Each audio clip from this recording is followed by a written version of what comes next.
All right, recording's in progress. Now you know. All right. Hello, everybody. So this is the beginning of like a year-long series focusing on Jewish skills. So it's rooting Jewish skills, like the things we do weekly, daily, monthly, yearly, in like our core sources. So I wanted to begin with Shabbat, Friday night dinner, because this Shabbat, we're reading about the first Shabbat.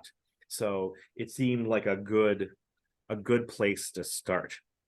So we're going to look at what's a typical order for a Shabbat dinner.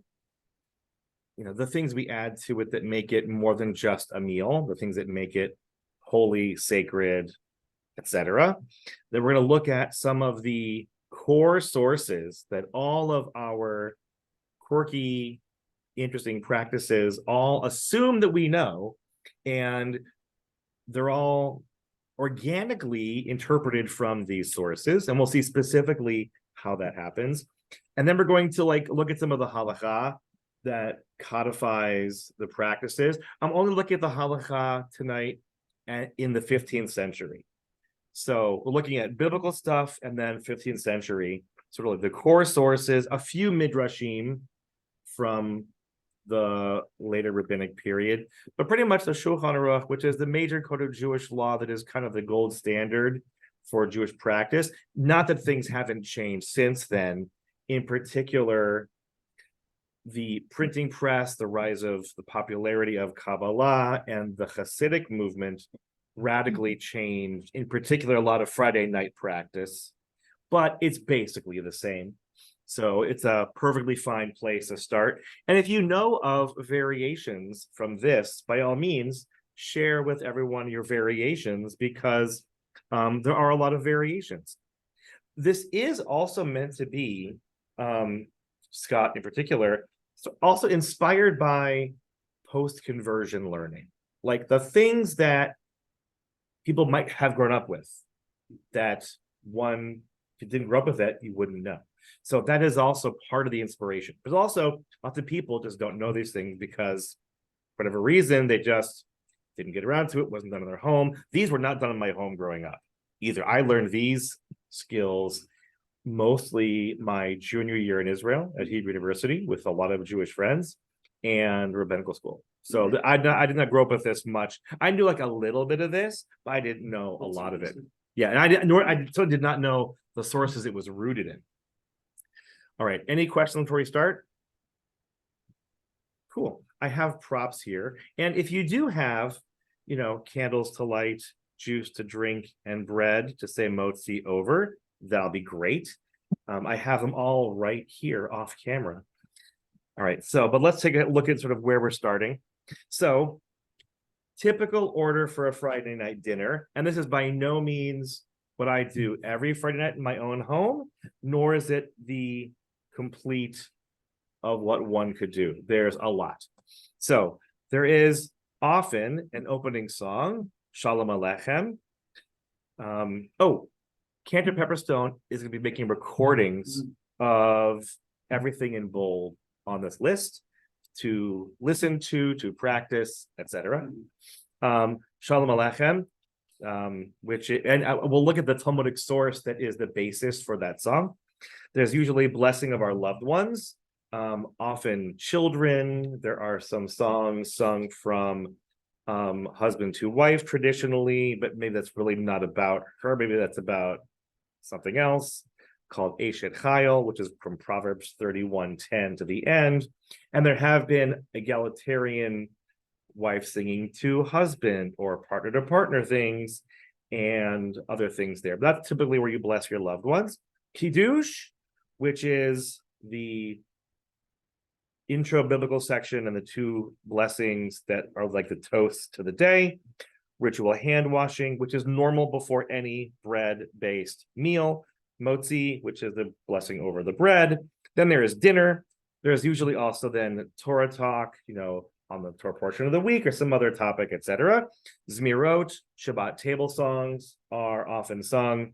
And then it ends with Birkat Hamazon, the blessing over after meals. Hello. Good timing. Yeah, Rabbi Davis, let us know. Good. Take a couple packets, and this is probably too close. Okay. Probably those two are like the ideal seats. Okay. This is Shoshana and Christopher. This is Scott, and this is Stephen. And online we have Paul and Royce, Cynthia, Rebecca, and Junior. Glad you are here. This would have become like the atypical, but not the only outline for what might happen at a Shabbat dinner. So, opening song, Shalom Aleichem, blessing of our loved ones, Kiddush, hand washing, motzi, dinner, Torah talk, Zemirot, Shabbat table songs. We'll look at a couple of sources that are the basis, maybe of those. They're about 1,000 years old and more recent. And then ending with Birkat Hamazon, which we will probably touch on, but not, that's its own topic. But it's there as part of the order. So let's take a look at some of the sources that are beneath all of these particular practices. So this week's Torah portion, which is why I chose this topic for this week, is the first Shabbat. And one idea that is you see in general is the idea of imitating God. In Latin, it's imitatio Dei. Is that Latin? Sounded good. Sounds Yeah. good. Sounds like Sounds Latin like to me. Latin. Imitatio Dei, to imitate God. In Hebrew, laleche b'drachav, to walk in God's ways, not literally, but metaphorically. And we this is a passage that we use where we imitate God in this passage. So I'll read it in the English. This is the beginning of Genesis 2, and that's number 2 on the source sheet. The heaven and the earth were finished and all their array. On the seventh day, God finished the work that had been undertaken. God ceased on the seventh day from doing any of the work, and God blessed the seventh day, bolded to make the point, and declared it holy, having ceased on it from all the work of creation that God had done. So this is the basis for doing Kiddush on Friday night and every other kind of festival. The word Kiddush, declaring something holy, creates like a separation in time. Day 6 now is demarcated from day 7 with this blessing-based declaration, and Kiddush is rooted in what God did at that moment on that first cusp of the first Shabbat. So that's one thing. That the whole, Shabbat, setting aside all malacha, all kinds of creative labor, rooted also in this as well. Okay. Then we have the next source is not the 10 Commandments. It is the manna. Because manna was a Shabbat training program. It precedes Sinai. It actually is given before any of the other commandments after the Exodus, and plays a very significant role. So just to review the manna, how it worked is every day they would wake up in the wilderness and they would find a thin layer of flaky bread-like substance all over the ground. Everybody would go out, gather some, and that would be their daily portion, to put it in the familiar vernacular. No matter how much you gathered, you were satisfied with whatever you had. It was miraculous.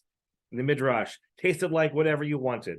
Mine would taste like sushi, which is actually kind of bland, but satisfying. So the first Friday, it gets weird. Either the people, backing up. If they try to gather some, eat some, and save some for the next day, it would turn maggoty and rotten overnight. They could not have leftovers. So every night they went to bed in their tents with their larders empty for 40 years. That's a very interesting way to live one's life. Mm-hmm. And they're told you cannot have leftovers. You have to simply go out every day, gather, it'll be enough, and that's your daily bread. On that first Friday, they either do gather double, or what they gathered doubles. Probably the latter, because they're all kind of surprised and worried about it. So number 3, on the 6th day, they gathered double. And the word for gathering double is lechem mishneh. Like the bread had doubled.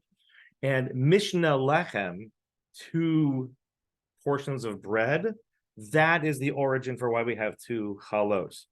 2 loaves of bread, whatever that bread might be, for Shabbat night. They gathered double the amount of food, 2 omers for each. And when all the chieftains of the community came and told Moses, he said to them, this is what God meant. That's why I think they gathered they learned, gather one portion, it's fun. All of a sudden, boom, it doubled in size. They go, what's going on here? You told us it's going to go bad. What's going on? They go, okay, here's part 2 of the plan. Tomorrow is a day of rest, a holy Sabbath of the eternal. Bake what you would bake and boil what you would boil, and all that is left put aside to be kept until morning. So they put it aside until morning as Moses had ordered, and it did not turn foul, and there were no maggots in it. Yay. Then Moses said on that for a Shabbat morning, eat it today, for today is a Sabbath of the eternal. You will not find it today on the plain. 6 days you shall gather it. On the 7th day, the Sabbath, there will be none. People then go out anyway on day 7, gather, nothing there. Moses is like, I told you don't do that. So here we have pre-cooking one's food for Shabbat. It is part of the original plan for Shabbat. You have to prepare your food in advance, put it aside, eat it that day, and it just is just ready to go. So this is the basis of cooking in advance, because on Shabbat, they will later learn you can't actually do that on Shabbat. But they process the manna in apparently clever ways to make it not so boring, apparently. And we have the doubled loaf. So the Mishnah Lechem is one for the night, and then the other loaf for the next day. For the next day, you only need 1 loaf. But people do 2 anyway, but we don't. You don't need 2 loaves. Okay. The next important text. Now we're at the Decalogue, the Aseret Dibrot, aka the 10 Commandments. So, what is the basis for Shabbat, and what is the first word of the commandment? Because these come up a lot. So, from Exodus, remember to keep the Sabbath day holy. 6 days you shall labor and do all your work. 7th day is the Sabbath to your God, the eternal. You should not do any work. You, your son, your daughter, your male or female slave, or your cattle, or the stranger who is within your settlements. So what do we have? Well, what do we have here, actually, with Shabbat in general? What is happening on the Sabbath? Nobody does any work. Nobody does any work. The social hierarchy is erased for 1 day. Slavery is erased, which existed for 1 day. It is gone. Even the animals. Even the animals rest, right? It is even all creatures observe Shabbat as equals. That is lovely. And the first word is Zachor. Hey, Junior. The first word is turn off the sound. It's going to cause a loop. Yeah, thank you. Okay, good. Zoom sound loops are very weird. Right, but you're with that. That's great. The first word is Zachor. And that becomes important, to remember to keep the Sabbath day. I hate the translation, remember to keep the Sabbath day to keep it holy. But that's because Hebrew can do, it means remember to keep the Sabbath day holy. It does not, yeah. So that's better, in my opinion. Okay, and then we're imitating God again. For in 6 days, the Eternal made heaven and earth and sea and all that is in them, and then rested on the 7th day. Therefore, the Eternal blessed the Sabbath day and made it holy. So we're evoking creation, and that model of. So here, Shabbat is the do not do anything model. More on that in a future session. But we're imitating God, and the reason is creation. Just as God stepped away from doing at the beginning, we step away from creating as well. All right. The next one is Shabbat in the Levitical calendar, which is Parshat Emor, which is read at the end of festivals or on day 2. Sorry. It's read like as a festival reading because it contains festival calendars. Okay. So we'll only look at the very first part of it because in every list of all the festivals, Shabbat's always first. Shabbat is numero uno. God spoke to Moses, saying, speak to the Israelite people and say to them, these are my fixed times, the fixed times of the eternal, which you shall proclaim as sacred occasions. And then we have Shabbat. 6 days may be done. work may be done. But the seventh day there shall be a Sabbath of complete rest, a sacred occasion. You shall do no work. It shall be a Sabbath of the eternal throughout your settlements. So, with all that's important here, that Shabbat is the first festival listed in in this calendar in particular. And then we have the next one, the last of our core biblical texts from Deuteronomy, the second 10 Commandments, second Decalogue. First, different word, which is here, Shamor, not Zachor. Observe the Sabbath day and keep it holy, as your God has commanded you. I will not repeat the middle part. It is the same. The social hierarchy collapses. Everybody rests. And then we have, remember that you were a slave in the land of Egypt, and that your God freed you from there with a mighty hand and an outstretched arm. Therefore, your God has commanded you to observe the Sabbath day. Haha, different reason altogether. It is now not a freedom, which means they're stepping back from it. It's not a freedom from work to then do whatever you want. So we have here like two sides of the Shabbat coin. One is the do not, and one is the do. The do not is the hands off. The do is the what we do on Shabbat. Right. The remembering is the active part, and the Zachor, remembering, is like the inactivity, and the observing Shabbat is the activity on Shabbat. And how those two blend together to create the rabbinic Sabbath is always that's the rabbinic Sabbath balancing act. How to like do no malacha, but still make it a day of rest and joy and delight. It's not an ascetic day. It's not a fast day. You might think it would be a fast day. It's not a fast day. So that dichotomy and the manna text, food's prepared in advance. Food is important on Shabbat. So the meals of Shabbat are then to be delightful meals, not like bare bones minimum, but to be a little more elevated than the norm.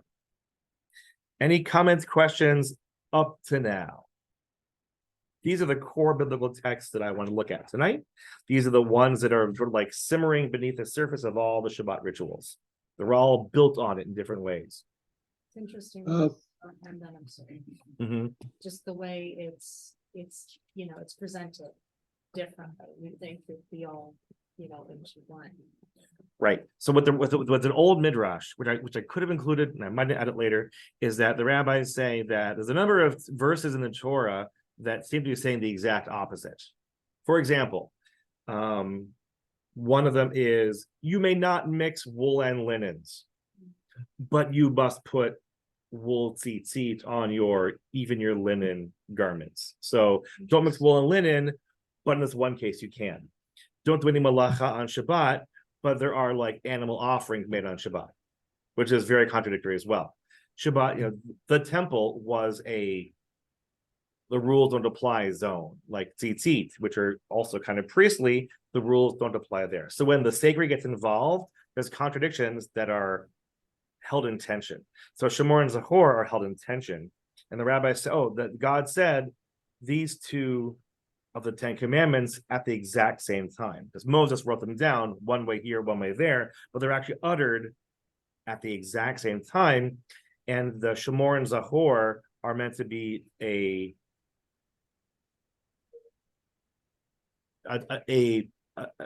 tension within Shabbat itself. It's not one or the other. It is not hands off, do nothing. It isn't total day of leisure, enjoy, do whatever you want. It's a mix. And the rabbinic Sabbath comes out of that simultaneous utterance mixture. And they create like two typologies that are very interesting and how they play out. Other questions, comments on anything? I had a question. Sure, Paul. How does the Friday night service meld in with this whole dinner? Good question. So how does Friday night at synagogue meld with dinner? So one thing, there is an assumption in the sources that the men have gone to synagogue and women have stayed home. So there is that. There's an assumption that she is at home when it gets close to Shabbat, she lights Shabbat lights, lights a Shabbat lamp, and she brings in Shabbat for herself. The male is in the synagogue and probably heard Kiddush in the synagogue and would have heard the psalms and songs of Lachadodi, and when at that point it would have become Shabbat for him. And so when he rushes back home, they go into the festive meal right away. And they'll repeat Kiddush at home, even though he heard it at the synagogue. It was done at the synagogue because synagogues were also travelers' hostels where people would stay overnight or for the weekend. And it was said there for their benefit. And he would go home and they would then do the whole meal, as it were, right after a synagogue. Yes, so he would hear Kiddush twice. That is what they're picturing in their minds happening in the Shulchan Aruch. That's what he's imagining.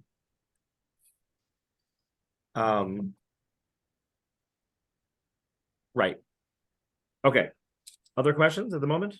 You already did something into that? Not yet. This we're going to. Props are coming soon.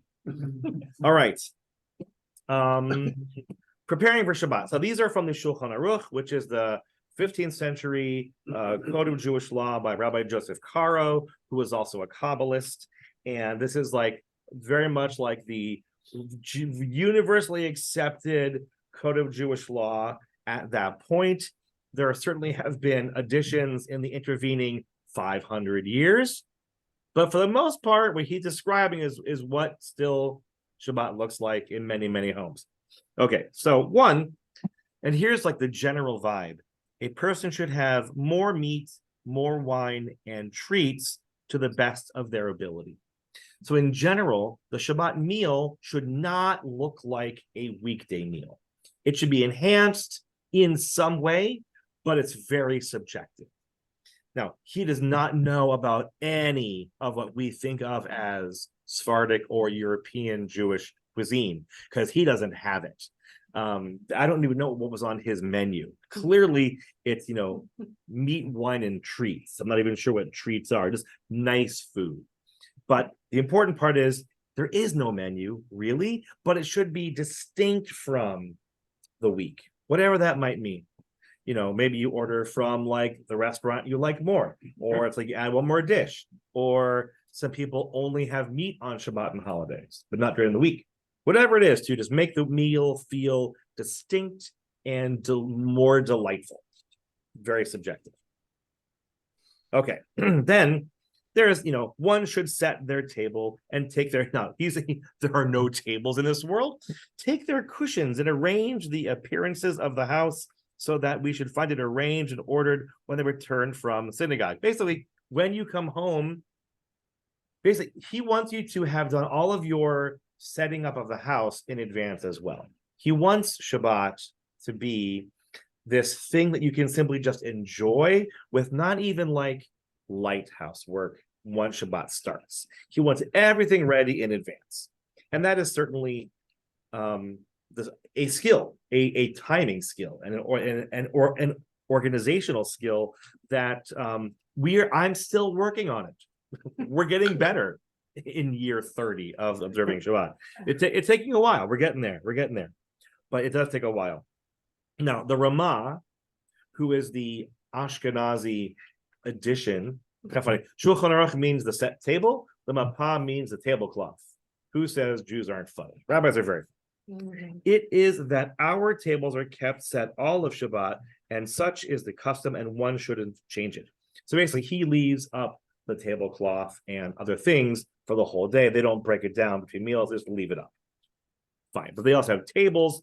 The Shulchan Aruch probably has more like rugs and cushions, and they kind of bring in like a large tray and eat out of from the middle of the room. And the table is actually like a large tray. I don't think they have like tables like they did in Europe.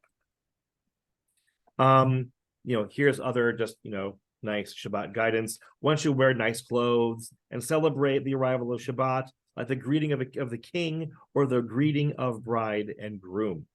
And that's certainly, the metaphors of, God as the king who is your guest for the weekend, of Shabbat as the bride. A lot of the liturgy of Friday night is Shabbat is a bride who is coming to be your guest for the weekend, and God is coming too. So you're hosting the king, God, and the bride, Shabbat, together for the day. Rabbi Hanina would shroud himself in his garment and stand waiting on the evening approaching Shabbat and say, "Come and go out to greet the Shabbat queen." Bo'u v'neitzeh likrat Shabbat malkata. And Lachadodi is about greeting the Shabbat bride. Yeah, greeting, and as a bride, but he calls it the Shabbat queen, another metaphor as well. I've seen both. I've seen both bride and queen. Yes, you see sort of like Israel is the groom in that metaphor. If Shabbat is the bride, and if Shabbat is the queen, then we're just like hosting the queen. Yeah, there's a lot of metaphors for how to visualize Shabbat. And Rabbi Yanai would say, "Come bride, boi kala," and that is the last line of Lachadodi, taken from this source.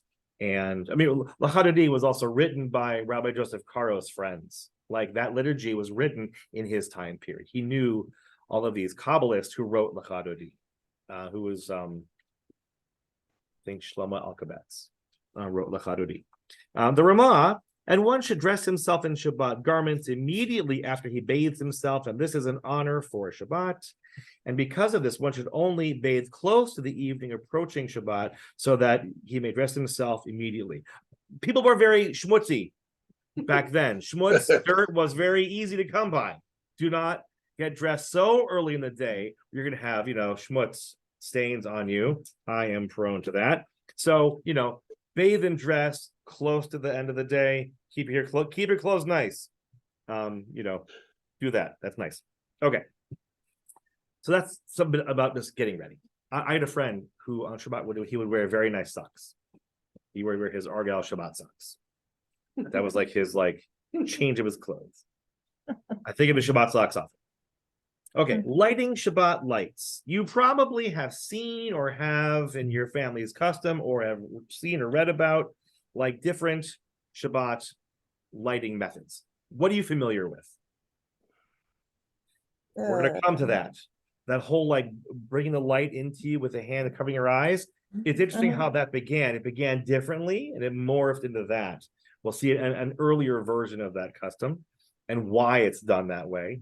It begins as a very practical, not boring, it's a very practical thing, and it's become more of a mystical tradition. It's very interesting how that morphs.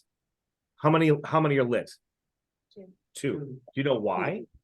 Not a clue. That's fine. What? It is cheaper than 3. And I'll say, so it's cheaper than 3. Now I'll say you do see in a lot of the halakha about Shabbat, what can people afford? If they can afford this, not that, what takes priority? I did not bring you those sources, but they definitely are. There's a pecking order of ritual items. Light wins, bread is second, wine is third. It is do not be in the dark. Food is more important. Wine is the nice, if you could afford it, go for it. That's the basic pecking order. Why is there 2 candles? Why are there 2 candles? We will come to that in a moment. Okay. All right, so lighting Shabbat lights. It's also important to note that these kind of candles are very recent. The Shulchan Aruch does not know about them. Paraffin didn't exist. They were dealing with oil and fat. There's a lot of discussion about what kinds of oil, what kinds of wicks. If you want to use olive oil lamps, be my guest. They also did not have electricity at all. So when they're talking about the Shabbat lights, they mean the lamp for your living room or your room. And to last all. And it was meant to last. It certainly was meant to last through the night. Probably not into the next night, but just to get you through the night. Everybody went to bed, so you didn't have to eat in the dark. Because in the daytime it would be nice and we could have waned, and that was fine. So, but it was last for hours and hours and hours. So they definitely are talking about lamps. They're not talking about candles. We say candle. Ner means lamp, not candle. They're talking about a bowl or a vessel that you fill and put a wick into, and you light 2 wicks in 1 or 2 lamps. But what can you afford? How much, etc. So they're not talking about what we think about. It's kind of funny. All right. One should take care to make a beautiful lamp. So they have to be nice. So there's, of course, a tradition of nice candlesticks, and the aesthetics change over the centuries. And there are those who place 2 wicks in this lamp. There are those who place 2 wicks, but one is fine. It simply has to provide light. That's its main source. So because we have electricity, ours have moved from practical light to much more like symbolic ritual candles. It's shifted because of our different technology. With the intent that one light recall the command Zachor, here's the reason, and the other command Shamor. So why 2 lights? Why 2 wicks? Want to remember when Right, to remember the duality of Shabbat for the rabbi, which is they are one and the same. 1 lamp, 2 wicks. So Shabbat has 2 expressions, which create a certain kind of day. So it actually is kind of nice to actually, is 1 lamp, 2 wicks, Shamor and Zachor, both flowing from the same source, but they're 2 different expressions of the one. It kind of reflects the Midrash where God said 2 things in one time, 2 wicks from 1 lamp. So it actually kind of works even better as a visual metaphor, but we still have 2 basically for that purpose. The Ramah adds, one may add and light 3 or 4 candles, and such is our custom. He doesn't say why, but in Europe, you do see that people light more candles. Yes. So, I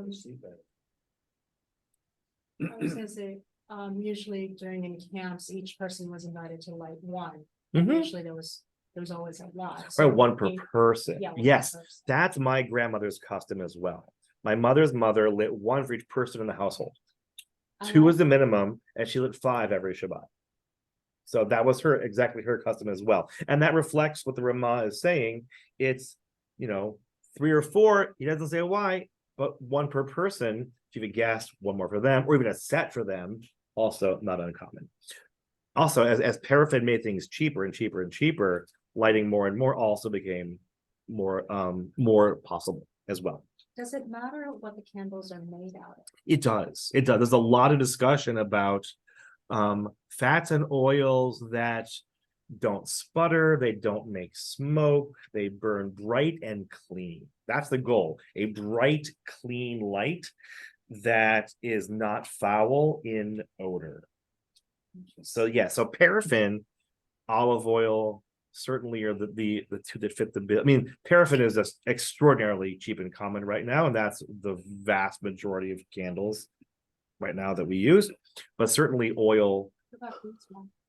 that's fine too. Yeah, you do see beeswax candles. It also burns clean and bright, very pleasant smell. It's we usually get beeswax candles for Hanukkah. Yep. They are just absolutely. Yeah, totally works. They don't mention beeswax in these sources. There's a lot of discussion about different kinds of fat and wax. I also not review those, but because we use paraffin so much. But beeswax is a wonderful kind of light.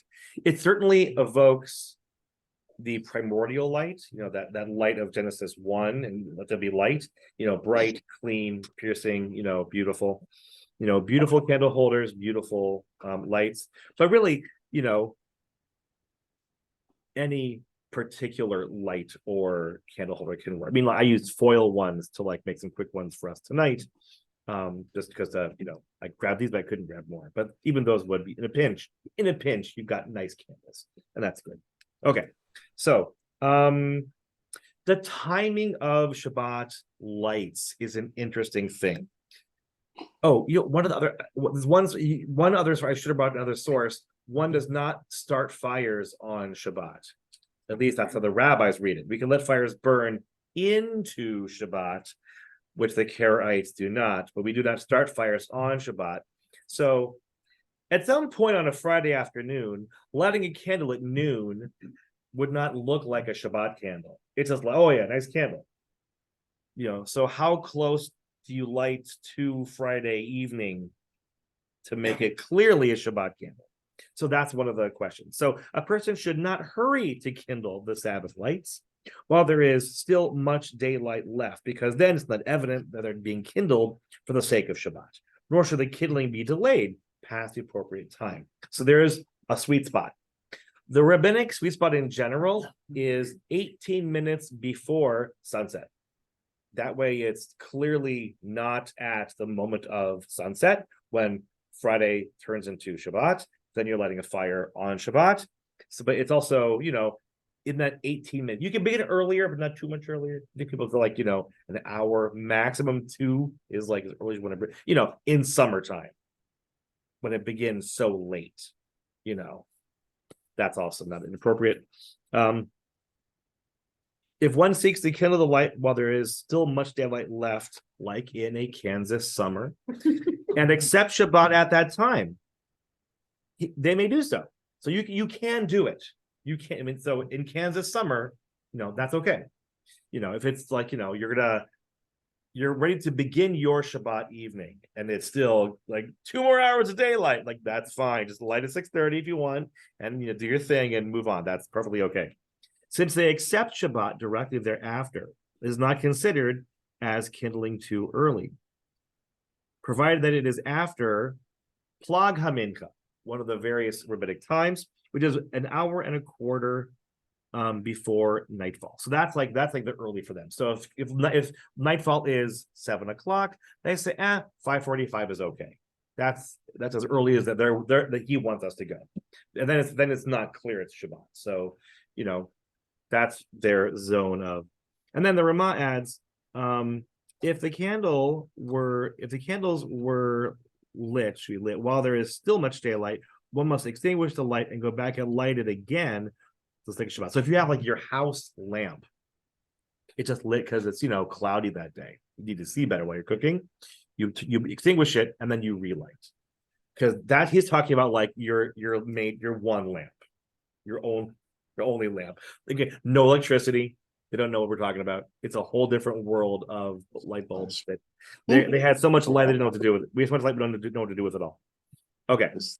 Winter's 3 o'clock. All right. Comments, questions thus far? Just anything? Just That is the left one first. I have not seen any sources that prefer which one lights first. Okay. But if you have like an idea for you that it makes it that deeper for you, then do that. That's okay. Jewish ideas are always being added to rituals that make them personal, more meaningful for the individuals. That's fine. Right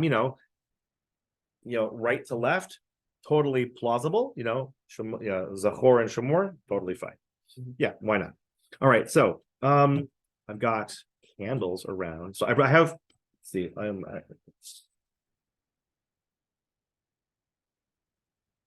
I've been tough boy.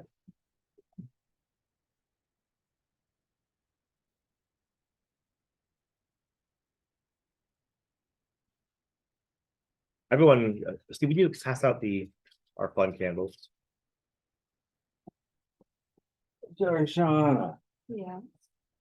I can just pass these. There we go. Chris. All right. I didn't think you all brought matches with you, but if you have a lighter, cool. But I'll pass around, this. This would have completely blown their minds. They go, "Oh my God, what are you, wizards?" Yeah, I'm always very struck by the technological differences when I study the sources and look at them. Just, no electricity, no paraffin. It was just a much. We take a lot of this for granted. don't we? What we take out, we We're so do. used to it. It's nice to kind of like to remember how much we have technologically that just changes our experience of these things. If they couldn't afford the oil for the light, they would have a Shabbat in darkness, and that is the priority. The priority is that you have less food and more light. They don't want you to eat in the dark. They're also trying to stick it to the kids. Okay.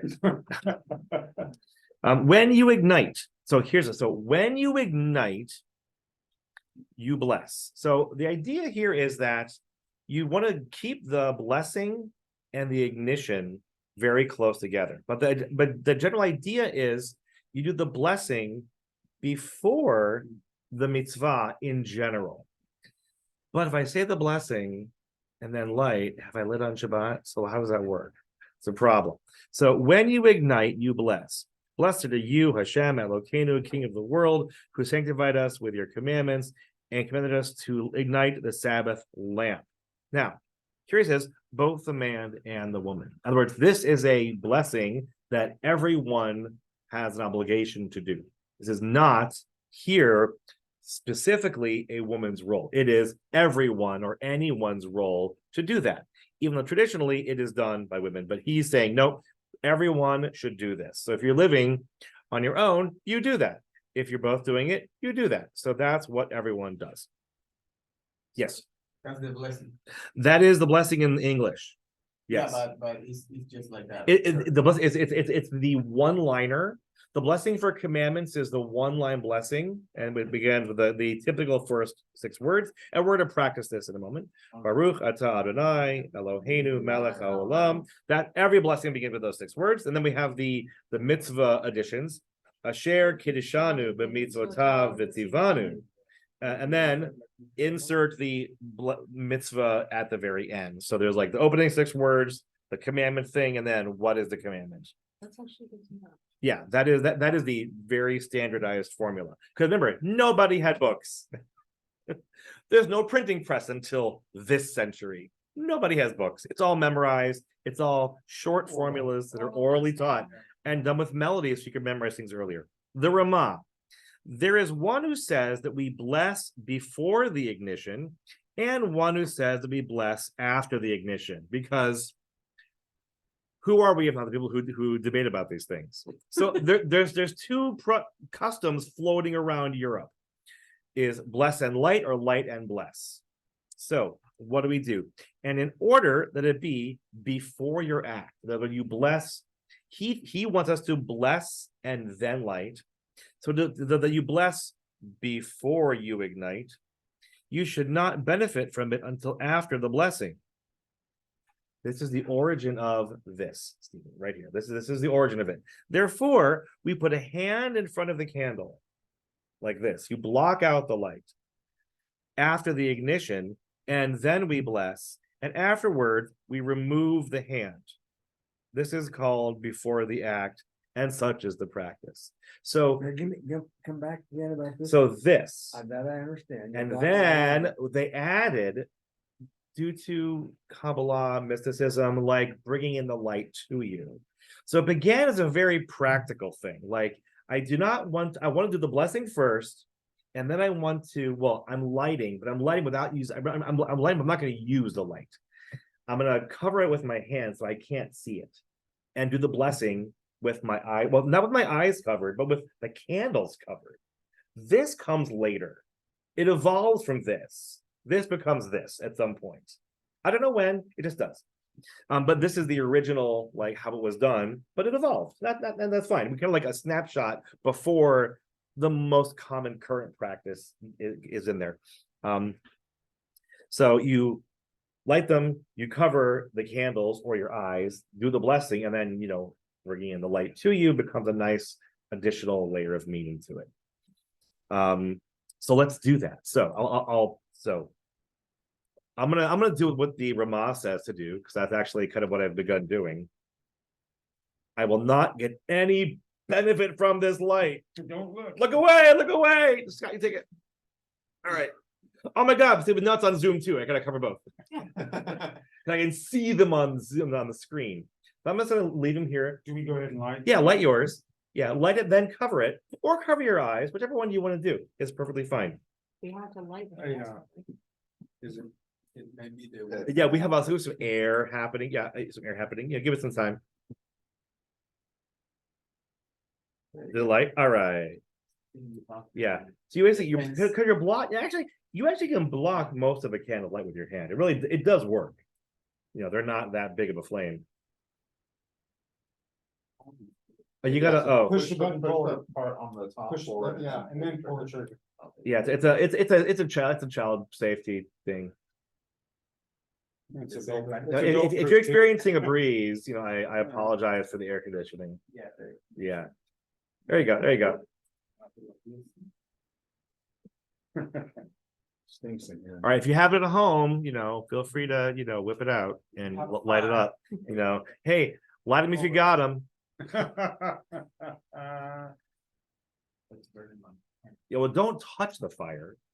Yeah, I mean, you know, You better. keep it a safe, be at a safe use distance. common sense. We have extinguishers here. Be at a safe distance. And then don't look at your neighbors. That's right. Don't look from there. Don't look at Rabbi. Don't look at Mike. Yeah, And don't look at the we're reflection. we're practicing. Just Yeah, close it's your gonna eyes. wanna. There we go. All right. So, repeat after me.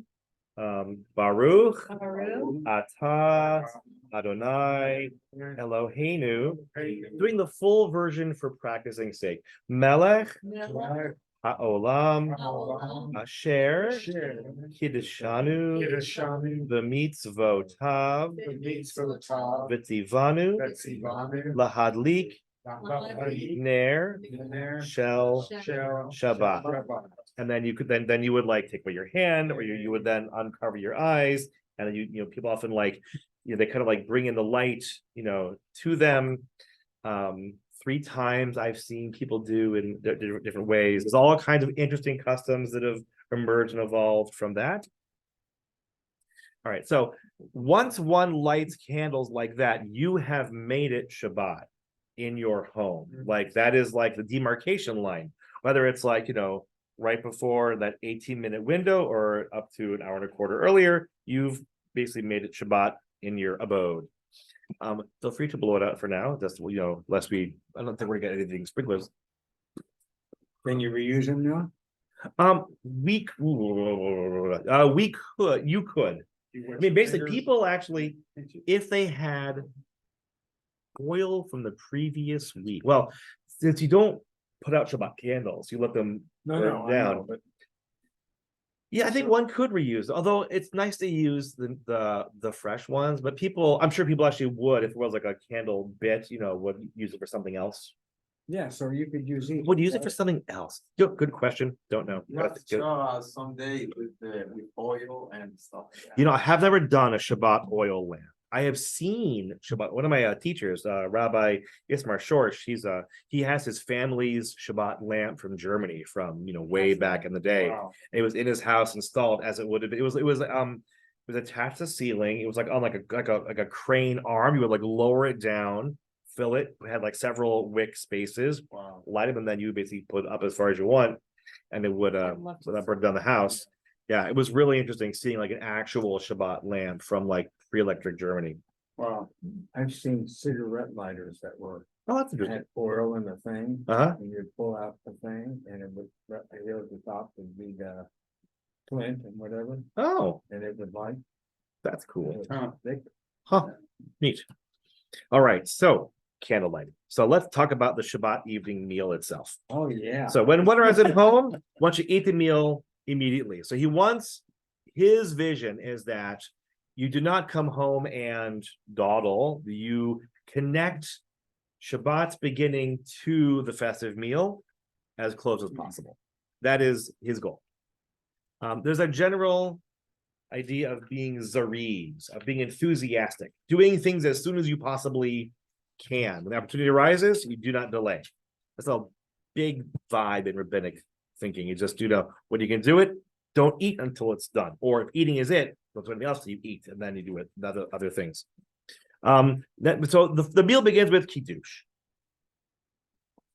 Now, so any cup that has a complete rim and no holes and is not dented is fine. Even dented is fine, as long as the rim is not broken. Even a plastic cup is fine for kiddush. Why is that? It has to be a nice cup. Of course. It has to be just to be nice, you know. So if we were to bend that by an inch and a half. and If then back over- this were torn, I would not use that for kiddush. I would use another one for kiddush, for If example. it was just bent and wrinkled. That's like, you know what, kiddush cups that are metal get dented. That happens a lot.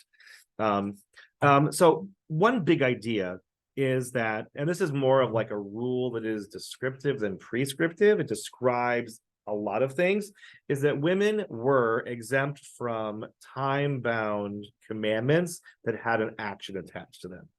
So because the assumption was that since she is not on her own, she is subject to her husband or father's demands, that she cannot do what she wants when she wants. Therefore, let's just let her off the hook, and she's exempt from those things.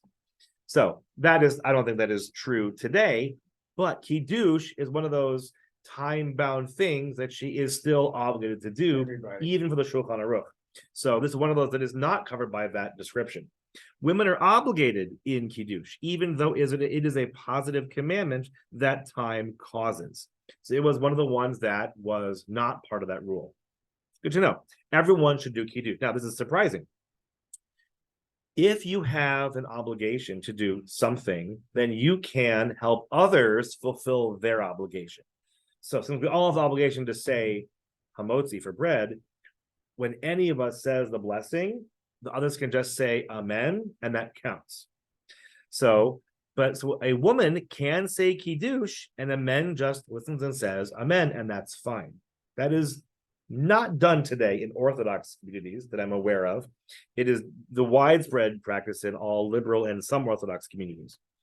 Right, since women are included in the Shamor and the Zahor, in other words, they're part of, since they partake in Shabbat observance, they do kiddush, and they have to do kiddush. They can discharge men from their obligation since they're obligated biblically like them. So just, good to know. Women have always been obligated to do kiddush and can do so for any crowd. There needs to be a tablecloth on the table, make it nice, table, and I use a napkin. So I have a nice napkin here. I've got a napkin beneath my challah plate over here. And another cloth spread on top of the bread. So this is the origin of the challah cover. The challah cover, often beautiful pieces of artwork. I have batik ones and hand-painted ones and kindergarten kid craft ones and, all kinds of stuff. What have you heard about why there's a cloth over the bread? You heard any why? No. Oh, good. So the why is that we're going to change the order of the meal. A typical meal was you wash your hands, you do the blessing over bread, and then you eat dinner or your meal. If you had wine at the meal, the blessing for bread covers all other kinds of food. You need do no other blessing once you said the bracha for bread. But if we were to do the blessing for bread and then do kiddush, well, then the blessing for kiddush over wine is wasted. We want to move the blessing for kiddush before the bread, but we want to hide the bread because we've changed the order of the standard rabbinic meal rituals. Out of sight, out of mind. Out of sight, out of mind. So some people actually leave it in the other room and bring it in after kiddush. That's actually what we do, because it's often heating up in the oven. But that is why we have a challah cover, is to hide the bread so that it would not be ostensibly anthropomorphically embarrassed, that it is being ignored while a blessing over wine is being recited. But it is the out of sight, out of mind. It is keeping it away so that there's only the juice / wine available. That's why we have a challah cover. Now we know, because it just changes the order of the meal. Okay. They did not have grape juice until 130 years ago. Anybody know why? Refrigeration.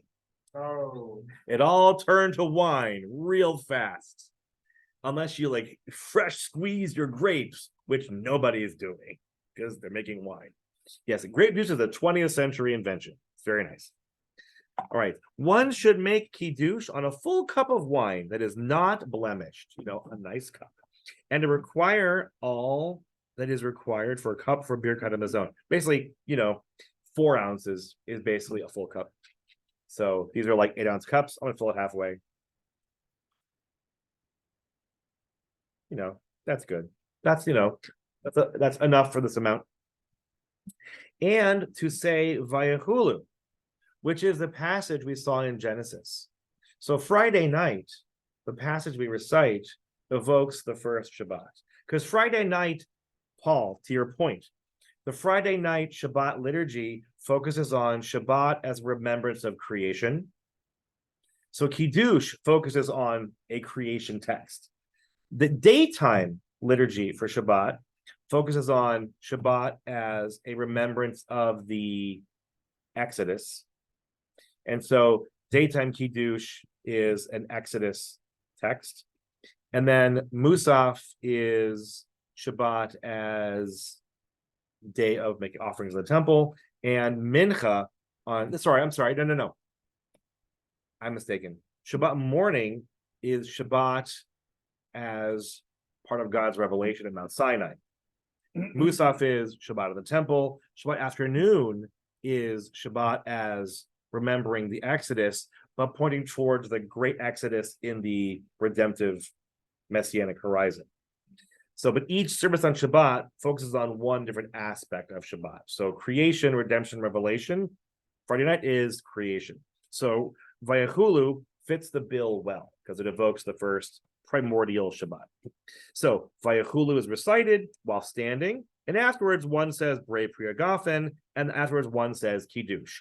There's arguments in the Talmud about the order of these things, and this is how it all kind of shakes down. When isn't there an argument? What? When is Because they're creating this stuff, because they're inventing this stuff, right. and they're kind of like there's two thoughts. One, Brei Priya Gafen, Kiddush, Brei Priya Gafen. You begin or end with the blessing over juice, and they have reasons for each of them that are imagined, and they kind of but one of them in the end becomes the practice, and this is the standard practice. The Ramah, one may stand during the time of Kiddush, but it is better to sit. I am from a sitting Kiddush household. We are tired. We are sitting, but many stand as one does. And here's just variant customs. There's just so many different customs out there.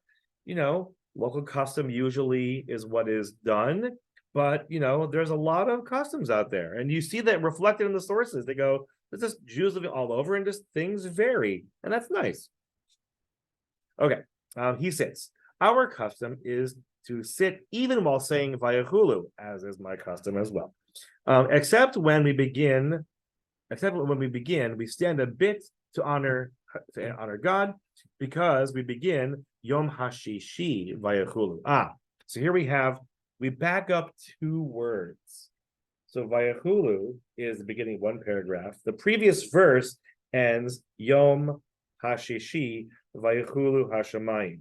Now, Yom HaShishi Vayachulu Hashemayim, the first letter of each word is Yud, He, Vav, He. It spells God's name. That's why it honors God by including the phrase Yom HaShishi Vayachulu Hashemayim. So you're standing in the presence of You're invoking God's name in this hidden, subtle way, and that is why they stand for. But then they would sit down. Just stay standing. I guess they were very tight. Fine. It hints to Hashem in the first letters of the phrase. When one begins, one should look at the candles during Kiddush with a cup of blessing. And so it seems to me, I have never seen anybody actually do that deliberately.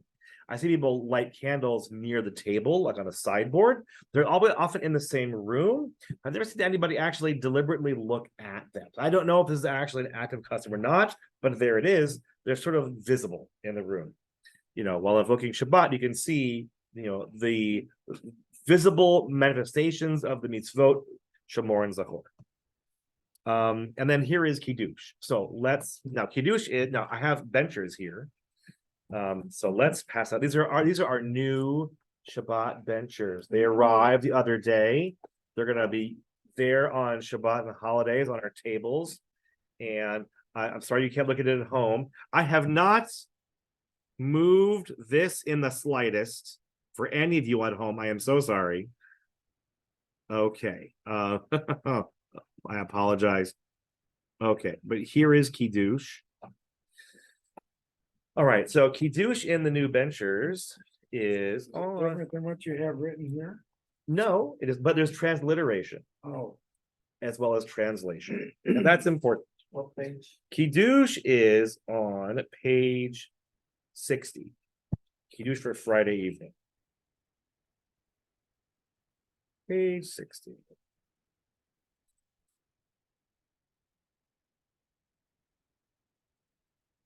Now it's interesting. You'll see that this bencher includes a lot of different customs. It includes Ashkenazi, Sfaradi, and Hasidic customs, and contemporary liberal and egalitarian customs. It's got a wide range. It's very inclusive. Is this the order that you say them in? This is the standard order. Vayachulu, Bre Priagafen, and Kiddush itself. I never was taught that. That's interesting. We always do it the other way around. Which one? Which way? Send the big paragraph and then the little paragraph.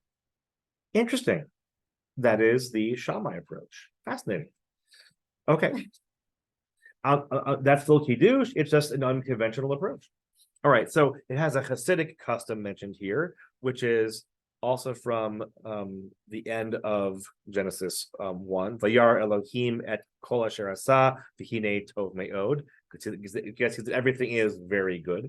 And then we have here, in an undertone, Vayer Vayivoker, and then Yom Hashishi. So they include later on, like, let's not quote half a verse, because half a verse is like no verse. So let's include the first half of the Yom Hashishi verse, but we'll say it really quietly. No, you know how, I don't know, when we were in Camp? yeah, when we Vayer were in camp, Vayivoker. yeah, and Yes. everybody, Dun, da, da, dun, da, da, da, dun. Yes, yes. Many fun traditions from camp about it. Absolutely. Exactly.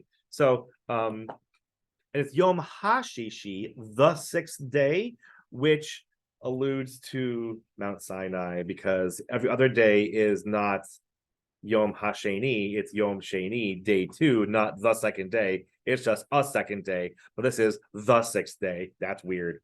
But we'll do Kiddush sitting. Vayer Vayivoker Yom HaShishi, Vayachulu Hashamayim V'Haaretz V'Chol Tzevam, Vayachal Elohim Bayom Hashvi Melachto Asher Nasa, Vayishbot Bayom Hashvi Mikol Melachto Asher Nasa, Vayavarech Elohim et Yom HaShavi, Vayakadesh Oto, Kivo Shavat Mikol Malachto, Asher Bara Elohim La'asod. So you're quoting the paragraph about what God did on that first Shabbat, and then you do it. It could be any more closely relating what we're doing to what God did to marking holiness in time, and then we're doing it ourselves. It's such a clear connection. Like we're doing, the bracha and the mekadesh and making it the day holy through Kiddush. Okay, so the next line, which is Savri Chaverai, this is because the person leading Kiddush is doing it for everybody else, because there were no books. There were no books. They're getting everyone's attention and their acceptance that they're going to be saying it for them. This is sort of that, y'all ready? They go, yeah, we're ready. or like the banging of the, hear me. Yes, hear ye. it gets everyone's attention to focus on what's happening right now, and everyone is listening to be able to hear it. So the person saying it fulfills their obligation, because there were no books. All right, so we're going to do it. I'm going to come back and look at a couple pieces of it that are based in the biblical sources. Savri Chaverai, Baruch atah Adonai Eloheinu melech haolam borei peri hagafen. I'll just say, Cantor will tell us where this melody comes from. This is very ubiquitous. I do not know. It's probably 20th century and probably not that old. So It's not like a From Sinai tune, but it's it's ubiquitous. Okay. Baruch atah Adonai Eloheinu melech haolam. Normal, right? Normal blessing. But then it gets weird. Asher kitshanu b'mitzvotav v'ratzavanu v'shabbat kodsho v'yahava uvratzon hinchilanu zikaron lema'aseh v'reishit ki hu yom techila l'mikra'ei kodesh zecher letziat mitzrayim Kivanu v'charta ve'otanu kidashta mikol hamim v'shabbat kodshecha ve'ahava uvratzon hinchaltanu Baruch atah Adonai mekadesh hashabbat. And those who listened but didn't sing it would then say Amen. The agree to whatever was said previously. So we saw that in the first Decalogue, what was the Shabbat about in the first 10 commandments? Remember the day. But what was like the thing? Right, it's the do not evoking creation. The second 10 commandments was evoking To do. do and the Exodus. But in between Leviticus, Shabbat was the first of the festivals. So Shabbat here is referenced exactly for those three reasons. Shabbat is Zikaron Lamase Bereshit, a reminder of the work of creation.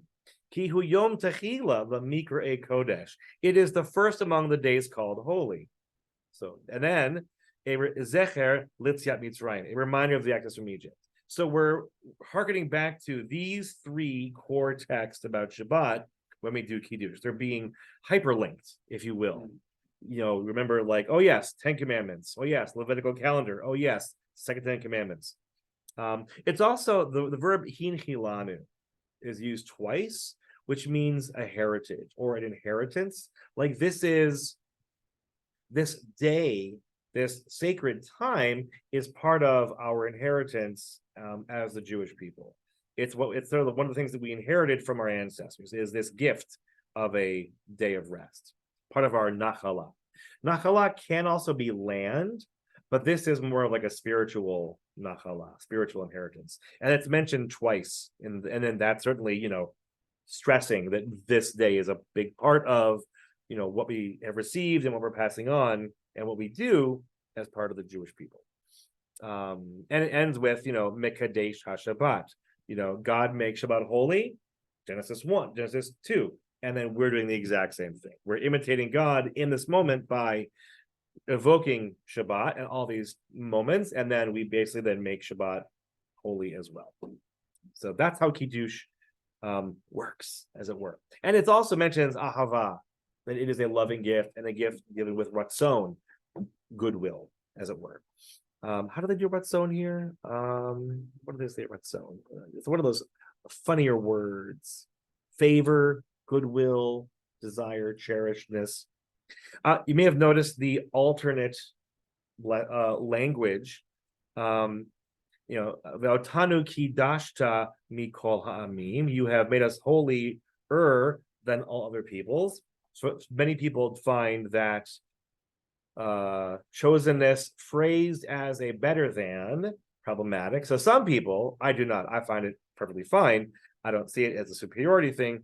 They say kidashta la'avodatecha. You made us holy through serving you. So there's certainly like a modern liberal alternate provided in Kiddush in this venture that it's out there. It's something I use, but it's out there. So that is how that is Kiddush text. Any questions about the text of Kiddush? Is there a special? Yes. Oh, Go ahead. I'm sorry. Is there a special tune for Viking? So the one I did, I've learned for so many years. I've heard people just sort of like do it like in like a quick, simple chant and just read it. That one's pretty common. Can't but know better like what might be out there. There's certainly people might compose all kinds of lovely things. There is no one, even that Kiddush tune being so commonplace, there is no, you must use this melody. I mean, Jewish music is the music the Jews use.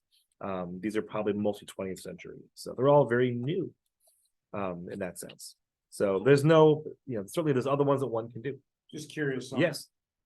Page 60, where the sixth day thus were completed, why are those four letters bigger? and Oh, bolder? those are those that's the Yud Hey Vav Hey. Okay, They're that's what I thought. they're showing you Right. like the Yud Hey Vav Hey hinted at in the text. So you can literally see like the Ramaz comment from the Shulchan Aruch That's what I thought. is the illustrated on the page of the bed, but now you know where that comes from. Right. You see in the Ramaz take on that, reflecting the European custom of his day, and this bencher. I actually know the bencher's designer, Joe. We talked last week. He made sure to make those bigger so it would really stand out. That's what I was wondering. I just needed that confirmed. Oh yeah, yeah, I'm glad you mentioned it. I just noticed the hey. So back to back to some of the sources on Kiddush. 1 second. Right. So after he blesses over the cup, so then at that moment, they would drink from them. So what they would do is the following. So there's a whole thing about drinking from the cup used for the blessing. That's a thing. So we'll see in terms they actually mention like actually pouring out into people's glasses or passing it around. So that is done.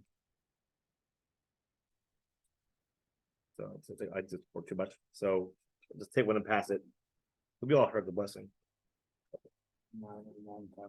Not yet.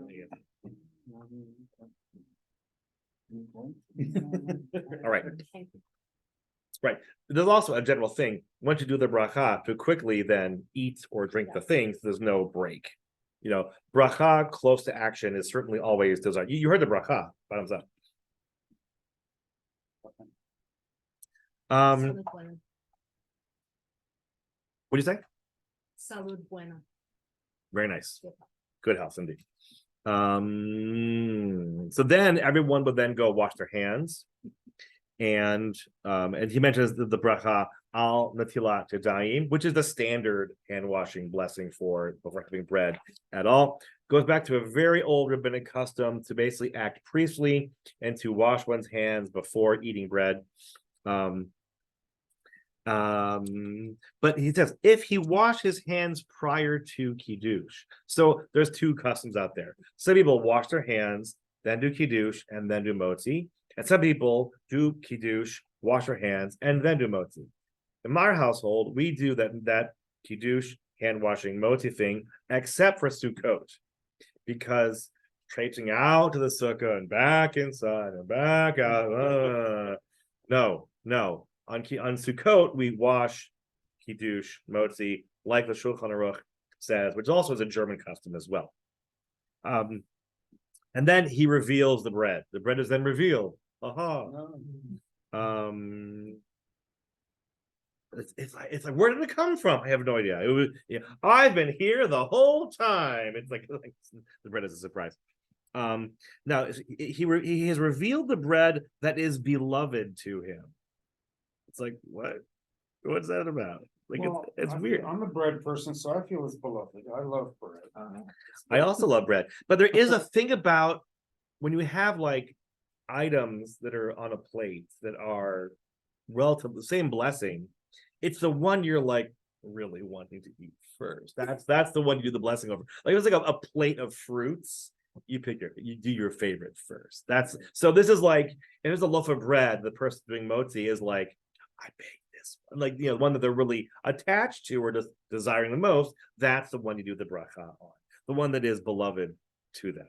And he does not make Kiddush over the wine, rather the bread. Now, some people, if you can't afford wine, you do Kiddush over the bread.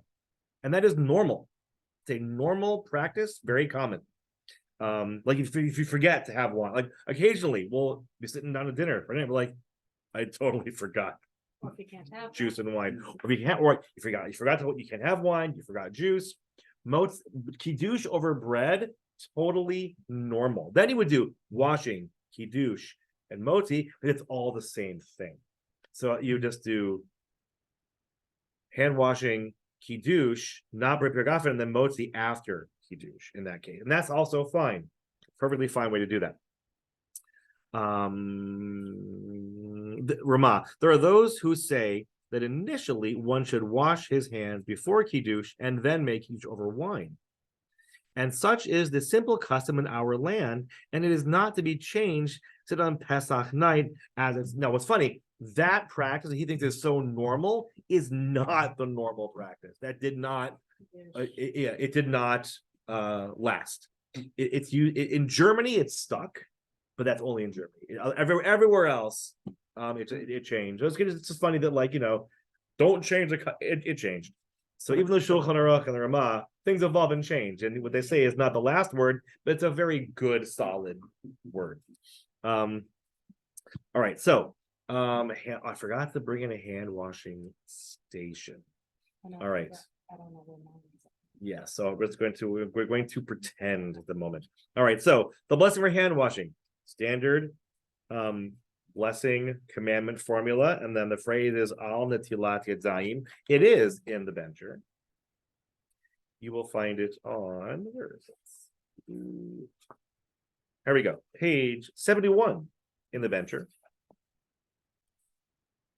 and right here on screen as well in Hebrew and English. All right, so we'll practice together. Good. Repeat after me. Baruch atah Adonai Eloheinu Melech Haolam Hamotzi. Oh, sorry. Asher Kiddishanu B'mitzvotav V'tzivanu Al Netilat Yadayim. Now, literally means to lift up the hands. So people would wash their hands. Now, you've seen the double-handled cups. They had no plumbing, but they had gravity. You take it as big cup, and you go, boom, the force of the water will remove the particulate from your hands, which shouldn't be there anyway. So, but it is done usually, right over left, 3 times back and forth. There's a variety of customs there. And then you do the bracha while you're drying your hands, while they're lifted up in the air, as it were. All right. And then we will. Yeah, please. Yeah, sure. Where's the tradition of you do not say anything between That's washing coming your up. hands and So okay. that's a great question. So that comes from the idea that the act of washing one's hands and the act of eating the bread are really 2 parts of one action. There's a lot of things where it is between this bracha and this bracha, or this and this, you don't talk. Another example is putting on tefillin. In the Sephardi custom, there's one blessing for both tefillin. You put on the arm tefillin, you say the blessing, you don't talk, you put on the head tefillin, you're good to go. But if you did talk, if you did make a break between no, but then you would do since you lost focus, you would do a second blessing for the head tefillin if you talked after putting the arm one on. In Europe, the Ashkenazi custom emerged where we're going to do both blessings anyway, but in case we're wrong, we're going to retcon the second one with the phrase Baruch Shem Kavod in case it's not a blessing we needed. Can you feel the anxiety? Yeah. In this? No wonder. Yeah, I can just feel it. But similarly, where both tefillin were like one act, 2 parts, washing one's hands and motzi are one act, 2 parts. So to not talk, talking is the ultimate break between things. You lose focus. To not talk from hand washing until motzi. So that is also a very normative practice, and one that is, hard to really, especially for a large crowd, it's hard. That's why you do nigun. That's and the nigun helps. Yes, the wordless melody helps people stay focused. Indeed, it does. All right, so then we would do. Before we get to the bread, just a note. So you have to drink a cheekful from the kiddush cup. This much. That's like a standard amount. So basically it's 2 whole loaves So the Shulchan Aruch imagines it like this. You hold them both in your hands, like this, and you actually then use the bottom one. I don't know why. This is done in many places where you hold the loaves like this, and then the one on the bottom, one on the bottom is one that is actually then eaten. And this is for the next day. This is not eaten that night. That's put aside for Saturday. This is the one for Friday night. But in my household, both get eaten sometimes. That's okay. All right, so we'll just do like, one for tomorrow, the next day, they're on the bottom, and then the Ramah says, specifically on the night of Shabbat, however, on Shabbat day, or the night of Yom Tov, we break the top one. And the reason is basically, it's Kabbalah. It's like mystical, don't worry about it. I'm sure it's like some kind of like upper world, lower world thing. Is it about like descent or ascent? Who knows? But that's nice. All right, so the blessing for bread, you'll find it on top of the page. Let's see, it's actually on the same page in the bencher. This is a often well-known one. Baruch atah Adonai Eloheinu melech haolam hamotzi lechem min haaretz. Now, some people are cutters. Some people are terrors. Both of those words sound awful when I say it. They sound bad. Some people use knives, some use hands. That sounds better. Not much. In my household, we do it manually. So let's do it manually and pass it around. I had a rabbi who, whenever for Friday night services, there would always be two challah, and he would take them. And the first time I jumped out of my skin, he actually would take. Now these were the long braided, not short braided, and he would actually smash them together to make this loud like crash. And it was just like the first time I heard it, I jumped. Oh, salting. There is a Yeah. custom of salting every meal with bread. And that definitely has to do with seeing the Shabbat, seeing the home as micro temple, seeing the table as micro altar, Oh, I should have taken more. and seeing the adult in the household as the priests. There's a translation of temple into home, Beit HaMikdash into Beit Yisrael. The temple exists in mini form in every Jewish household. And salting the sacrifices, which was done with every sacrifice, is certainly evoked with the salting of the bread. And there certainly is, there were 2 lambs every Shabbat as part of the Shabbat sacrifice. That certainly evokes that as well. But that also evokes Shamor and Zachor. The smacking together, I wonder if it has to do with actually the Kabbalah thing of like the upper and the lower worlds. I'm not sure why. If it's about the bride and the groom, if you catch my drift, because a lot of the Kabbalah is about the union of bride and groom on Shabbat in a mystical sense. Yes, Bowie Kala is interesting. Okay, Not to distract from your lesson, but that's fine. where did you get the bread? Trader Joe's sells regularly pretty good challah. This is like the end of their festivals. Also, I haven't seen the round challah bread. It's a seasonal item. Also, on candy, what is called the Dylan's? store? No. You Aldi? no, it's the bakery called Great Harvest. Bagatelles. Oh, Bagatelle has it. Great Harvest also has it. Yes. They do it good. Which one? Bagatelles, we have have. the bagatelle challah. It's very good. I gotta check on. Can I get more? Yes. Okay. All right. So, Yeah, I'd like more. oh please, just pass it around. Okay. Okay. So This doesn't count. basically, the person doing the blessing over the bread, they eat first and then they pass it around. That is pretty normal. However, if 2 loaves are placed before each person, in other words, everyone has like 2 roles. Everyone has their own Mishnah Lechem. Even the person said the bracha didn't eat theirs yet, they can eat right away. But if the loaves are like, are right there, then you don't eat until they've eaten theirs, even if they're like tearing and passing, and they forget to eat, wait till they eat, then you eat. But they should eat quickly because you don't want to let too much time lapse between the blessing and the actual act itself. Now, the Shulchan Aruch is also very committed that these Shabbat meals must include bread. Bread used to be most of people's calories for, most of human history. Once we became agrarian.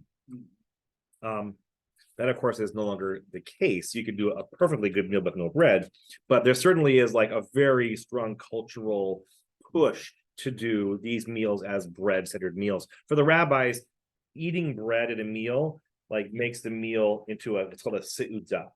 It is a fixed eating event that has gravitas, that you cannot actually leave the place until you've done Birkat Hamazon. And we'll do like a one-liner to uproot ourselves from that. So then the meal starts in earnest. That is the beginning of the meal. Yes. So there are table songs. So table songs are a big part of the meal. Are we on time? Okay, good. Take a look at number 32. 1 second. So this is from Megillah and the Talmud. The verse states, on the seventh day, when the heart of the king was merry with wine, chapter 1 of Esther, the king's crazy long, half-year-long party. So the Gemara adds, is that to say that until now his heart was not merry with wine? Or has he been drinking for half a year and now he's feeling the effects? Did it take 7 days? Sorry, it's actually the party at the end. 7 days to achieve merriment.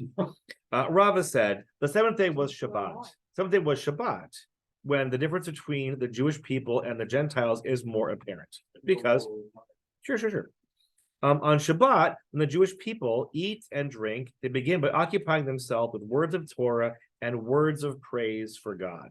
So that is one of the earliest sources we have is Divrei Tishbachot, which could be songs, because a Shevach could be like a singing praise, where here we've got like an early source about singing songs at the Shabbat table. It's one of the earliest sources we have about this, because before that, there's no like specific singing Shabbat table songs. There's another one in Song of Songs, Rabbah, the Song of Songs Midrash that I saw today, where it also talked about singing praises of God at the table. But it wasn't quite as clear as this one. This one is set on Shabbat. But certainly, talking about Torah, Divrei Tishbachot, that certainly is there. So Shabbat table songs, definitely a thing. About 1,000 years ago, we have really the beginning of like multi-verse long hymns that are being composed, often including a wide range of themes of Shabbat, including poetic reminders of the various laws of Shabbat. Some are in Hebrew, some are in Aramaic, some are really easy, some are like very difficult. And there's a lot of melodies for a lot of them, and they're just, they're wonderful. So they're definitely rooted in early sources as well. But one song that often begins Shabbat meals, which we didn't start with, is Shalom Aleichem. And there's that very ubiquitous melody. Shalom Aleichem, Malachei Hasharei. Yep. All right. Yeah. Yes. Yeah, that is that one. That's the melody. It's a very again. I don't know where the melody comes from per se. Let me try to find where it is actually. What is the page? I'm looking for it. No. I'm looking for something to. Page 45. Where is it? Here we go. Okay, so page 51. So we're gonna retcon the meal. So Shalom Aleichem, this very nice song, very simple song, very repetitive and very page 51. So here's the passage in the Talmud that gives rise to it. Rav Chisda said that Mar Ukva said, one who prays on Shabbat evening and recites Vayachulu. So this is old. So part of the evening prayer in synagogue was adding Vayachulu is part of the tefillah. Two ministering angels who accompany the person at all times place their hands on his head and say to him, and your iniquity has passed and your sin has been atoned. So, invoking Shabbat on Friday night is a kind of like mini Yom Kippur. It was taught in a Baraita. Rabbi Yosef Bar Yehuda says, 2 ministering angels accompany a person on Shabbat evening from the synagogue to their home, 1 good angel and 1 evil angel. And when he reaches his home and finds a lamp burning and a table set and his bed made, so the house has light, they are ready for the meal, and the bed is made. The good angel says, may it be your will that it shall be like this for another Shabbat. Keep it going. And the evil angel answers, against his will, amen. Like, and if the person's home is not prepared for Shabbat in that manner, the evil angel says, may it be your will that it shall be so for another Shabbat. And the good angel answers against his will, amen. Man. Never heard that tradition before. This is it's such a weird, like, it's like, I guess whatever you're doing, like, if it's good, keep it going. If it's bad, keep it going. Like, why would I want that? I don't know. But this song is addressing these 2 angels. So Shalom Aleichem, a very classic Hebrew greeting. Basically it's Salam Aleikum, but in Hebrew, it's all the exact same thing. Shalom Aleichem, Malachei Asharet. Peace to you, ministering angels. Here they are. Malachei Elyon, messengers of the Most High, Mimelech Malchei Amlachim Hakadosh Baruch Hu, who come from the Supreme God. So basically, it is, come in peace, angels, bless us with peace, and then go in peace. So, and the other words do not change much. We'll just sing it. We'll sing it once. No, some actually sing it every verse 3 times. We will not be doing that. We did that at Chabad, actually. It is a more Hasidic custom, but we're not doing that tonight. We'll do it once all the way through. The melody is quite ubiquitous. There are other melodies for it, though, for sure. But this is the one that is, I would say, one of the most common, if not the most common, around. And we'll have a recording for it shortly. So, page 51.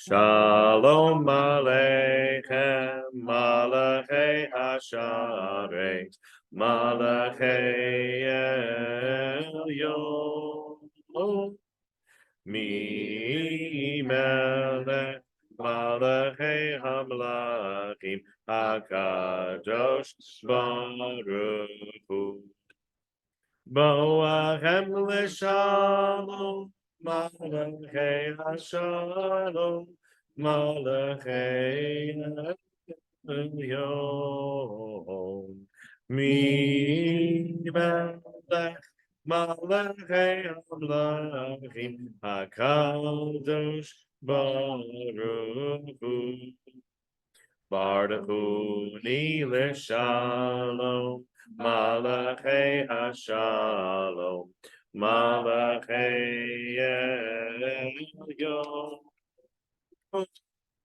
Mi Melech, Malachei Hamlachim, HaKadosh Baruch Hu, Tzeihem L'Shalom, Malachei Hashalom, Malachei Elyon, Mi Melech, Malachei Hamlachim, HaKadosh Baruch Hu. That's usually the first part of the meal, and then Kiddush. I just brought it back at the end. So after Shalom Aleichem, that's often when people bless their loved ones. Now, this bencher is nice because it is like, it's pretty inclusive. But if one is living solo, not yet. not that, although, one could do one of these in praise of oneself. That's perfectly fine. So the classic one is Eshet Chayil. Eshet Chayil is sometimes sung from husband to the wife, woman of strength who can find. Eshet Chayil is actually Wonder Woman in Hebrew. But that's not what they call her in Hebrew, is Eshet Chayil. It is Proverbs 31, verse 10 to the end. It's an acrostic, all up to tough. It's a beautiful passage, often read as is referring to as a praise of Israel as the woman of valor, or Torah as the woman of valor itself. So it's not necessarily meant to be literally like about a woman per se, although it often is read that way. It's a text I often think about for funerals, but try to use it very rarely. Eshet Chayil. I mean, I've done 3 funerals in 20 years where it was an Eshet Chayil who died, and who really embodied all of this. I mean, because it is quite a superlative individual that is being described here, for sure.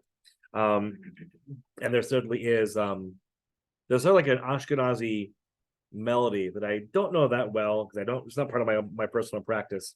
But I'll ask Cantor if he wants to include or find a recording for it to include for us. But this venture includes Psalm 15 in praise of a worthy person, which is a beautiful psalm that one could recite to anybody in praise of anybody. And then they also include this exchanging blessings that can be between any 2 individuals that they do to each other and then together. And it's just based on Song of Songs. Indeed, you are beautiful, my love, beautiful indeed. And then handsome indeed. And then it's just a beautiful use of Song of Songs between the 2 lovers to do that appropriately. And then the blessing for children that follows that, if there are children. And this is also based in Genesis as well. So take a look at number 35. Jacob on his sick bed near the end of his life summons Joseph and Joseph's sons. It is on page 58 in the venture, 58 in the venture, Okay. 35, but it's in both places. Jacob summons Joseph and he blesses Joseph's 2 sons after he adopts them as his own. And it actually says in Genesis 48, Vayvarchem bayomahu lemor, he blessed them saying, B'cha yivarech Yisrael lemor. By you shall Israel invoke blessings, saying, and this is the actual Yisimcha Elohim ki Ephraim v'chim Nashem. And that is exactly what we do for male children. You say, Yisimcha Elohim ki Ephraim v'chim. We quote Jacob word for word. Now, there is no female in the Torah, but long time ago, they just quickly added one for the matriarchs. Yisimech Elohim Kisara Bifkar V'chel V'leah. It just got added very early on. I don't even know how long ago. Couldn't find an actual source, but it's been around for centuries and centuries. And then for all the children, we use the priestly blessing. Now, the priestly blessing, Rashi on Jacob blessing the grandsons said, when one wishes to bless his sons, he will bless them by reciting this formula with which they were blessed. A man will say to his son, God make thee as Ephraim and Manasseh, who were the first siblings in the Torah not to try to kill each other, or who didn't have a rivalry, one over the other. They're the first 2 who kind of work it out, which is nice. We have then, but I'm sorry. no, please. Were Ephraim and Manasseh, were they twins? So were they just Just no, not siblings. But Jacob does bless the younger one before the older one, and Joseph's like, Dad, that has not gone well in the past. Jacob's like, I know, but this is different. Trust me. It was like, fine. But Jacob kind of says like, I know it's been bad. I favored you and it did not end up good for you. But Joseph's big picture was, but it did kind of save the region from the famine. I was gonna say, because Ephraim and there were 12. So there were 12. Joseph had 12. No, Joseph was one of 12. Right. Right. So that Jacob then has really like 13 tribal children. Joseph gets 2 portions, and Levites, when it comes to land, are not part of the 12, or they are, and Shimon is just omitted later on because they're We'll bad. get to another time. It's always 12. But the reason why we do the priestly blessing is in Numbers 6. It says, "Speak to Aaron and his sons, thus shall you bless the people of Israel, say to them," and the priestly blessing. Kind of heightening again the emphasis that like the parents function as like the priests, the home is the mini temple, and their children are like the people Israel in that very small micro mini sense. Kind of furthers that idea that the home is a mikdash ma'at, a mini version of the temple in Jerusalem. And that's all here as well. And then you would do kiddush. Is there a Yiddish word for kiddush? Kiddush. Just change the That's the pronunciation. word that I. You just change the stress, change the vowels a little bit, you get a whole new word. Kiddush, kiddush. It is the exact same. Yeah, I tell everybody, who's new to Hebrew, you're going to hear a lot of words pronounced two ways, and that's okay. One is Ashkenazi Yiddish, and one is Sephardi Israeli, and they're both correct, and that's fine. And sometimes they're very different, but usually they're pretty close, where it's not so confusing. Mhm. But you're going to hear both words both ways, and that's fine. Indeed. All right, we'll do the one-liner for Birkat Hamazon because we did have bread. This is like the rub dub dub, thanks for the grub, yay God. In the Talmud, there's a sage who sees a shepherd having his meal, or having finished his meal, and the shepherd says, "Barich Rachmana Mare Malka Alma Mare Dahai Pita." Compassionate one, King of the universe, who is the source of this food. And then the sage, thing that says that counts. So in situations where you need an abbreviated Birkat Hamazon, that can suffice. Is it in the bencher? What? Is it in the bencher or is it? It is in here. Okay. Everything's in this bencher. It's got everything. Ooh, I might have. Actually, let me make we can actually can find it because it's actually not. It's not. This is a very inclusive bencher, and I want to actually. I do actually want to lay eyes on it. And Unfortunately, I have to go. that's okay, Junior. Glad you were here. You'd be driving carefully. Huh? You drive carefully. Yeah, I have to wake up really this morning. Night. Take a look at page 40, for example. Actually, Can I take it? yes, you may. Always, See you, always. Junior. Yeah, yeah. Right. So here we have like two. I would say more. One we have like classic mini versions. Brich Rachmana, Brich Rachmana Malka de Alma Mare de Haipita. And it has the Talmudic passage reference Okay, there. so that's, yeah. And then you have sort of like in like the Jewish renewal reconstructionist world, sort of like this other version by Hannah Tiferet Siegel, which is also lovely, as well as another one that's it's longer, and it covers a lot of the same themes as Birkat Hamazon. It's just in English and is has a rockin' refrain. You're gonna love it. Ve'achalta v'savata uve'rachta ve'achalta v'savata uve'rachta. Yes, another time. Yeah, it's great. I love it. And then so it has like these other shorter versions for a wide range of occasions. We have one in Medina, actually. Nice. It's actually in our Sephardic Haggadah. Uh-huh. I actually have a copy on my phone, surprisingly. It's in Ladino. In Medina. I can read it to you if you want. We can wait until afterward. I can read it to you. Can you send it to me? It's on your Yeah, phone. yes, I can. I'd love to see that. I can send you both the Ladino and the.